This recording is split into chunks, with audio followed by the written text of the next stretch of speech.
Mardoqueu ou Mordecai, como está escrito na minha aqui, né? O versículo 14 diz assim, capítulo 4, versículo 14. Porque se você ficar calado agora, de outro lugar virá o socorro e livramento para os judeus. Mas você e a sua casa, a casa de seu pai, perecerão. Mas quem sabe se não foi para um tempo como este, que você foi levada à condição de rainha. Mardoqueu estava dizendo assim, olha, você ganhou esse concurso de rainha, apesar de você ser uma judia, foi por projeto de Deus. Deus te colocou lá por causa desse tempo. Deus já sabia que haveria essa perseguição contra os judeus.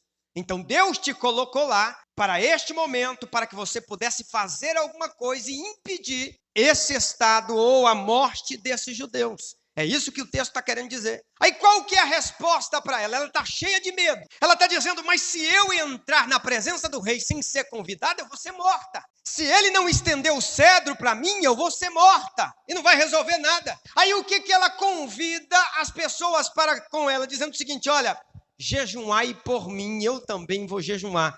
3 dias nós não vamos comer e não vamos beber. E a Bíblia diz que passados 3 dias, ela então resolveu entrar na presença, depois de 3 dias de oração e jejum, ela resolveu entrar na presença do rei, e o rei levantou o cedro para ela, e o resumo da história, houve livramento para o povo judeu, que estava sendo ameaçado de ser exterminado da face da terra. O negócio aqui era tão sério, irmão, que se esta mulher não se levanta e assume o lugar que Deus a colocou para trazer livramento, nós não teríamos o livro de Neemias. Neemias seria morto junto com os judeus. Nós não teríamos o livro de Esdras. Esdras seria morto com os judeus. Não haveria o avivamento que Esdras trouxe no capítulo de número 8 do livro de Neemias. Nós não teríamos Malaquias. O profeta Malaquias seria morto com os judeus. Quer dizer, muita coisa seria prejudicada e estava sobre a responsabilidade desta mulher de se posicionar para poder ser instrumento de Deus ali naquele palácio aonde estava o rei. Mas qual foi a decisão dela? Vamos jejuar. Nós vamos jejuar 3 dias, não vamos comer e não vamos beber. Depois disso, eu entro na presença do... Irmãos, o objetivo do jejum não era tirar a responsabilidade das mãos de Esté de ser um instrumento de Deus. Não, o objetivo do jejum não era isso. O objetivo do jejum não era ela dizer, Deus, levanta alguém para ir lá e fazer, dá o livramento para os judeus. Não, o objetivo do jejum e da consagração era matar a sua carne que estava com medo e estava se acovardando, e ela entendesse na ousadia do Espírito Santo, entrasse na presença do rei e fosse instrumento de Deus para dar livramento para aquele povo. Agora deixa eu aplicar isso sobre a tua vida. Nós estamos vivendo um tempo difícil da igreja do Senhor na face da terra. E eu quero trazer para você umas boas novas para o seu coração.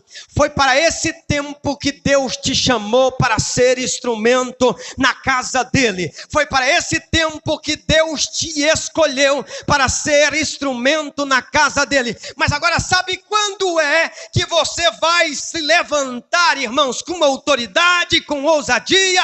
No momento em que você começar a orar e a jejuar na presença de Deus e matar essa carne que é covarde, preguiçosa diante de Deus, então Deus vai te usar com poder e autoridade para fazer tudo aquilo que ele te chamou. Esté já estava há algum tempo ali, mas até então nenhum livramento. Mas após jejuar na presença de Deus, ela foi tomada por uma ousadia que a fez a não temer nem a morte. E se ela morresse, ela disse, se eu morrer, morri. Se eu viver, vivi. Mas ela foi na ousadia do poder de Deus. E Deus pôde usar aquela mulher para dar livramento aos judeus. Quando Jesus morreu, irmão, os discípulos se acovardaram e entraram para um lugar, capítulo de número 20 de João, entraram para um lugar e fecharam a porta, e a Bíblia diz que eles estavam com medo dos judeus. É normal nós, como ser humano, irmãos, nos acovardar. É normal nós termos muitas vezes desânimo diante dos obstáculos e diante das coisas. É normal nós não querermos assumir o lugar que Deus tem para a nossa vida. Por quê, irmãos? Porque se a gente for pela nossa própria natureza, nós desejamos fazer, mas nós não temos poder para fazer. Mas quando nós entramos na presença de Deus com a oração e jejuamos para matar a nossa carne, então o poder de Deus pode fluir através da minha vida e através da sua vida.